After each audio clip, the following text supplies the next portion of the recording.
എന്തൊരു മടുപ്പ്, ഒന്നിനും ഒരു മൂഡില്ല. അതുകൊണ്ടാ ബോറടിക്കുന്നത്. ടീന ഇപ്പോൾ ഇങ്ങോട്ട് വരും. അവൾ പുതിയ ഫോണൊക്കെ വാങ്ങി ഭയങ്കര ജാടയില്ല നടപ്പ്.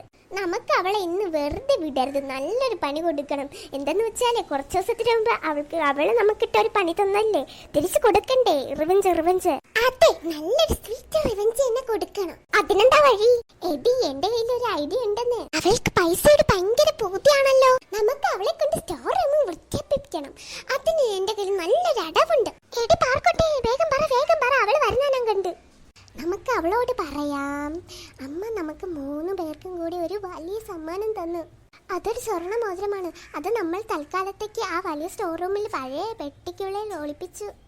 അത് കണ്ടുപിടിക്കുന്നവർക്ക് അത് സ്വന്തമായി എടുക്കുന്നെന്ന് പറയാം. അടിപൊളിയടി പാർക്കുട്ടി. സ്വർണ്ണമെന്ന് കേട്ടാൽ അവള് വാല് മുറിച്ച് ഓടിക്കോളും.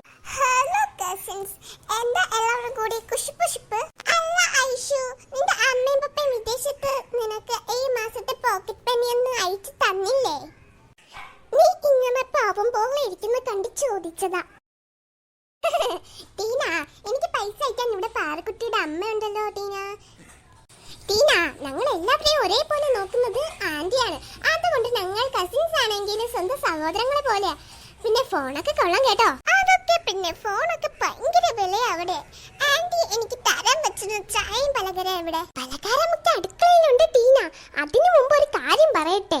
അമ്മ ഞങ്ങൾക്ക് ഒരു സ്വർണ്ണ മോതിരം തന്നു. ഞങ്ങൾ അത് തർക്കമില്ലാതെ ഇരിക്കാൻ വേണ്ടി ആ കാണുന്ന വലിയ സ്റ്റോർ റൂമിൽ പഴയ പെട്ടിക്കുള്ളിൽ ഒളിപ്പിച്ച് വെച്ചിരിക്കുകയാണ്. അത് ആദ്യം കണ്ടുപിടിക്കുന്ന ആൾക്ക് അത് സ്വന്തമായി എടുക്കാം. സ്വർണ്ണ മോതിരമോ? നിങ്ങളാരും അതിൽ തുടരുത്, ഞാൻ തന്നെ അത് കണ്ടുപിടിക്കും. എവിടെ ആ റൂം? ദാ ആ കാണുന്ന സ്റ്റോർ റൂമിൽ. എവിടെ എന്റെ മോതിരം? എവിടെ? ഇവിടെയൊന്നും കാണുന്നില്ലല്ലോ. അയ്യോ ടീന, കുറച്ചുകൂടി നല്ലോണം തപ്പ്. ആ മൂലയിലിരിക്കുന്ന പഴയ ചാക്കുകളൊക്കെ ഒന്ന് വലിച്ചു പുറത്തിട്. എന്നിട്ടാ ചൂലെടുത്ത് തറയൊക്കെ നല്ലോണം തൂത്ത് നോക്ക്. ചിലപ്പോ പൊടിയുടെ അടിയിൽ കാണും.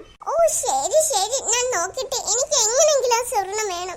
നിക്ക് ടീന, ഞാൻ ഇപ്പൊ ചൂലെടുത്തിട്ട് വരാം. വേഗം എടുക്ക്. Few minutes later. എന്നെ പറ്റിച്ചതാണല്ലേ. അവിടെ ഒരു മോതിരമില്ല. ഞാൻ വേർത്ത് ചത്തു. എന്റെ പുതിയ ഡ്രസ്സ് മൊത്തം പൊടിയായി. അയ്യോ, ഇതാരാ ഇത്രയും നല്ല കുട്ടി? ടീനമോളെ, നീ നമ്മുടെ സ്റ്റോർ റൂം ഒക്കെ ഒറ്റയ്ക്ക് ഇത്രയും സുന്ദരമായി അടുക്കി വൃത്തിയാക്കി വെച്ചോ? എനിക്ക് വിശ്വസിക്കാൻ പറ്റുന്നില്ല. അമ്മ കണ്ടാൽ നിന്നെ കെട്ടിപ്പിടിക്കും. ദാ തൽക്കാലം ഈ സ്പെഷ്യൽ ചായയും ഉണ്ണിയപ്പവും കഴിക്കും. കണ്ടോ ടീന ചേച്ചി, ആ സ്വർണ്ണ മോതിരത്തേക്കാൾ വലിയ സമ്മാനമല്ലേ പ്രിയ ചേച്ചിയുടെ കയ്യിൽ നിന്ന് കിട്ടിയത്.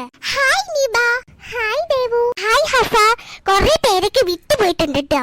അതൊക്കെ അടുത്ത വീഡിയോയിൽ ഉറപ്പായിട്ടും പറയുന്നതായിരിക്കും. ഇവരൊക്കെ നമ്മുടെ ചാനൽ സപ്പോർട്ട് ചെയ്തവരാണ്. നിങ്ങളുടെ പേര് എന്ത് വില വരണമെങ്കിൽ സബ്സ്ക്രൈബ് ചെയ്തിട്ട് ഡെയിലി കമന്റ് ഇടുക. ഗൈസ്, സബ്സ്ക്രൈബ് ചെയ്തില്ലെങ്കിൽ സബ്സ്ക്രൈബ്, കമന്റ് ചെയ്തില്ലെങ്കിൽ കമന്റ്, ഷെയർ ചെയ്തില്ലെങ്കിൽ ഷെയർ ഒക്കെ ചെയ്തോളൂ. പെട്ടെന്ന് 1K സബ്സ്ക്രൈബ് ഒക്കെ ആക്കി എടുക്കണ്ടേ.